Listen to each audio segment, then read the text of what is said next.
মাত্র কদিন আগেই অবসর নিয়েছেন। তার আগ পর্যন্ত তামিম ইকবাল ছিলেন বাংলাদেশ জাতীয় ক্রিকেট দলের অবিচ্ছেদ্য অংশ। জাতীয় ক্রিকেট দল থেকে অবসর নিলেও ঘরোয়া ক্রিকেটে খেলে চলেছেন দাপটের সঙ্গে। তেমনই এক ম্যাচের মধ্যেই আচমকা হার্ট অ্যাটাক। পরিস্থিতি ও তামিমের শারীরিক অবস্থা বিবেচনায় তাকে নামি দামি কোনো হাসপাতালে নেওয়া সম্ভব হয়নি।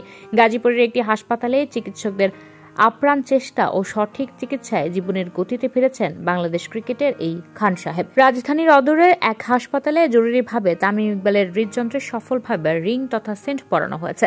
এর আগে হার্ট অ্যাটাকের পর অচেতন হয়ে পড়লে তামিমকে বাঁচাতে সফলভাবে প্রাণ রক্ষাকারী সিপিআর ও ডিসি সেবা দেন ডাক্তার জামান মারুফের নেতৃত্বে একদল চিকিৎসক। তামিমকে তারা ঝুঁকি থেকে বাঁচিয়ে তোলেন।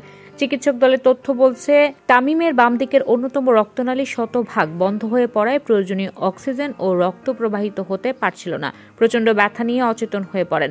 অকার্যকর হয়ে পড়ে তার শরীরের মূল রক্তনালীটি। সেই জটিল অবস্থা থেকে তাকে ফিরিয়ে এনেছেন সেই গুণী ও সাহসী চিকিৎসক ডাক্তার জামান মারুফ। সাহসী চিকিৎসক জামান মারুফকে অভিনন্দন। তামিম ইকবাল এখন নিজেই লাইফ সাপোর্টের ভেন্টিলেশনের বাইরে, যন্ত্রের সাহায্য ছাড়াই শ্বাস নিচ্ছেন। পরম করুণাময়ের অশেষ কৃপা।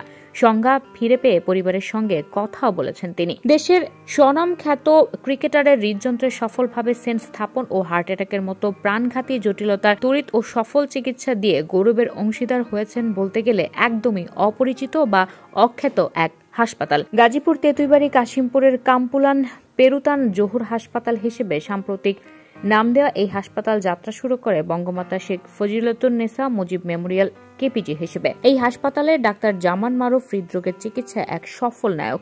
তিনি উদ্যমী হয়ে ভিআইপি তামিম ইকবালের মতো রোগীকে তার জীবনের খুব মূল্যবান সময়ে সাহসের সঙ্গে সিপিআর ও ডিসির মতো জরুরি সেবা দিয়েছেন। দেশের প্রত্যন্ত এলাকায় কমিউনিটি ক্লিনিক বা উপজেলা স্বাস্থ্য কমপ্লেক্সে হার্ট অ্যাটাকে আক্রান্ত যে কাউকে এই গোল্ডেন আওয়ারের মধ্যে প্রাথমিক চিকিৎসার আওতায় আনা এক বড় চ্যালেঞ্জ। প্রাথমিকভাবে হার্ট অ্যাটাকের পর আক্রান্ত জীবনকে ফের জাগাতে দরকার হয় এই দুটি চিকিৎসা, কিন্তু বেশিরভাগ ক্ষেত্রে দেশের প্রত্যন্ত অঞ্চলে সেই সুযোগ থাকে না।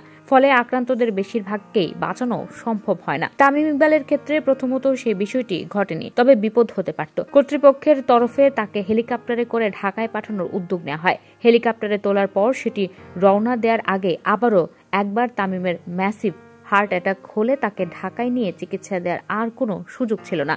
তামিম ইকবাল ভাগ্যবান, সঠিক সিদ্ধান্তে সময় নষ্ট না করে দ্রুতই তাকে কেপিজি হাসপাতালে নেওয়া হয়। ঢাকায় উড়িয়ে নিয়ে হাসপাতালে ভর্তি করাতে হলে যখন তাকে চিকিৎসার আওতায় আনা সম্ভব হতো তখন তিনি চিকিৎসার ঊর্ধ্বেই উঠে যেতেন কিনা রয়েছে সে প্রশ্ন। তবে সঠিক সময়ে সঠিক চিকিৎসাতেই সেই তামিম বেঁচে ফিরেছেন, সেটি স্বীকার করতে দ্বিধা নেই কারো। আপাতত তামিমের জন্য দ্রুত সম্পূর্ণ সুস্থতা কামনা করছে। You are watching Raj TV, Jagorone, Bangladesh. Please subscribe our channel.